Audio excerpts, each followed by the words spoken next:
माधव पांडे जी गोवर्धन से। जय जय श्री हरिवंश। सदगुरुदेव भगवान के चरणों में कोटि प्रणाम। गुरुजी आपकी कृपा से साधन भजन अच्छा हो रहा है। गुरुजी बीच बीच में विषयों का आकर्षण तूफान मचा देता है। श्री जी हमारी चूक पुकार क्यों नहीं सुनती? वो तो सुन रही है, पर हमें थोड़ा सुलझना होगा। आज सत्संग में थे, अंतःकरण का आप निरीक्षण कर रहे हैं कि आपके अंतःकरण में कभी कभी विषय आते हैं, बराबर तो नहीं रहते। भगवान ने कहा है, आगमा पाइनो अनित्यास तास तितिक्षस्व भारत।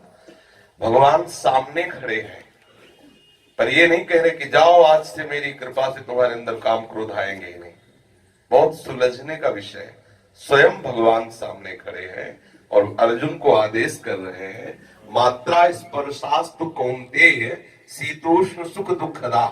शीतोष्ण का तात्पर्य होता है अनुकूलता प्रतिकूलता, अनुकूलता प्रतिकूलता, हर्ष शोक, इसमें सारे द्वंद आ गए। आगमा पाइनो अनित्यास, ये आने जाने वाले नाशवान है। तो इनको क्या करना? तास तितिक्षस्व भारत, तो इनको सह। अर्थात भगवान की भक्ति करते हुए मुझे ये विकार सहने होंगे, क्योंकि भगवान ऐसा चाहते हैं कि मैं इनको सहूं। सहने से हम प्रेम रस सहने की योग्यता प्राप्त कर लेंगे। जिसने काम क्रोध आदि के वेग को नहीं सहा, वो परम पद का अधिकारी नहीं हो सकता। अगला श्लोक उसी के आगे, यम ही न व्यथयन्ते ते पुरुषम पुरुषर्षभ सम दुख सुखाधीरम स्वमृतत्वाय कल्पते। जो सुख दुख आदि ये जो वेग काम क्रोध आदि के हैं, हर्ष शोक आदि द्वंद, इनको जो सह जाता है, जो व्यथित नहीं होता, यम ही न व्यथयन्ते ते, जो व्यथित नहीं होता है और सह जाता है, वो परम पद का अधिकारी हो जाता है। हमारे यहाँ श्री सेवक जी महाराज कहते, सहत सहत बाढ़े भगति गृहतम गुरु हितकार। जो सह गया सो साधु, सहनशील आशय उदार धीरज सहित विवेकी। हमने कई बार चर्चा में बता चुके हैं कि ब्रह्मावर्त बिठूर में हम भ्रमण कर रहे थे, तो एक शराबी लगभग 7 साढ़े 7 बजे होंगे, अंधेरा प्रारंभ हुआ था, लड़खड़ाता हुआ गंगा किनारे दिखाई दिया। इधर नई अवस्था थी, तो हम मनोरंजन के लिए देखते हैं क्या बोलेगा, क्योंकि ये डर तो था लेकिन पीटेगा। मतलब एक बड़ी बेपरवाही थी। नजदीक बुलाया हमारे साथ चलो। उसने कहाँ ले जाएंगे थे, मतलब कोई भय नाम की वस्तु नहीं थी। पीछे चले गए तो उसने श्री विग्रह को दिखाया। एक वैकुंठ धाम था, वहां बाहर ही एक श्री विग्रह लगा। बोले देखो इसे। तो हमें लगा कि ये कोई भगवान का आंतरिक संदेश हमें देना चाहता है, भले लीला सर आपकी करता, क्योंकि ये हमें भगवान के सामने लाया। बोला देख रहे हो? उनका जी देख रहे हैं। और लड़खड़ाते हुए उसने बोला कि जानते हो मूर्ति क्यों पूज रहे? तो हमने कहा कि भगवान की मूर्ति इसलिए पूज रही। बोले नहीं, ये मूर्ति संगमरमर की है। हम कहा है, और नीचे दिखा फर्श। बोले ये फर्श में भी संगमरमर का ही पत्थर लगा है। हम कहा लगा है? शराब के नशे में था। उसने कहा इस संगमरमर को तिल तिल काटा गया लेकिन टूटा नहीं, तो आज मूर्ति बन के पूज रहा है, और ये कमजोर संगमरमर पैरों के नीचे रौंदा जा रहा है। बोले भगवत मार्ग में चले, कमजोर मत बनना। अरे हम कहा ये तो ब्रह्मसूत्र का उपदेश कर रहा है। कभी कभी ऐसी घटनाएं जीवन में घटी हैं जो निकृष्ट आचरण वालों से उपदेश मिला कि होश खराब हो गए हमारे, या हमारी उस समय बात गुम हो गई कि हम साधु हैं। तो एक शराब पीने वाला वो सूत्र दिया कि जीवन में जब याद आता है तो वो एकदम परिपक्व कर देता है।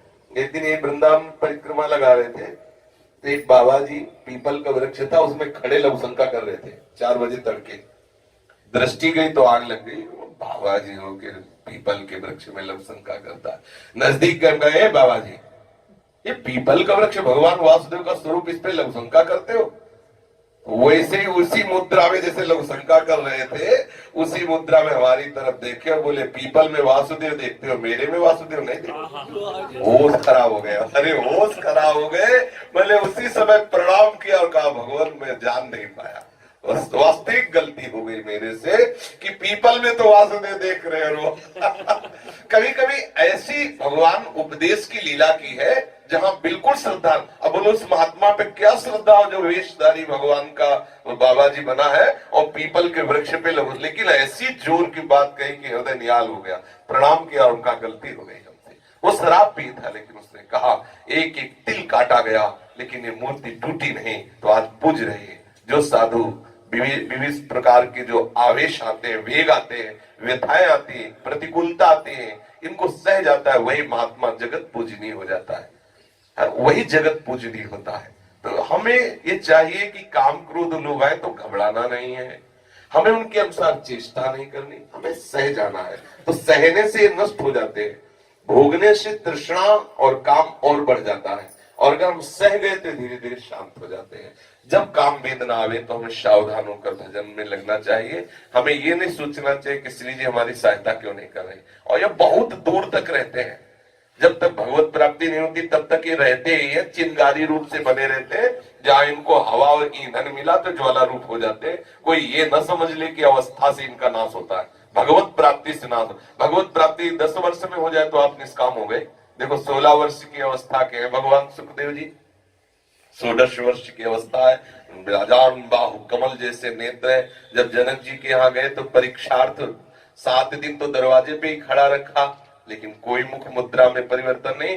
फिर 7 दिन महल में भेजा। शास्त्रों में वर्णन आता है 9 युवतियां उनकी सेवा में रख दी, और दिगंबर महापुरुष 7 दिन 7 रात्रि 9 युवतियों द्वारा हास्य विनोद खिलाना पिलाना सब। और रोज जनक जी पूछते कि श्री सुखदेव जी की चेष्टा में मुखाकृति में कोई परिवर्तन, बोले कोई परिवर्तन नहीं। ये है जो भगवत प्राप्त महापुरुष है, त्रिकाल में ऐसा नहीं हो सकता कि उनके मन में कोई विकार आकर अपना प्रभाव दिखा सके।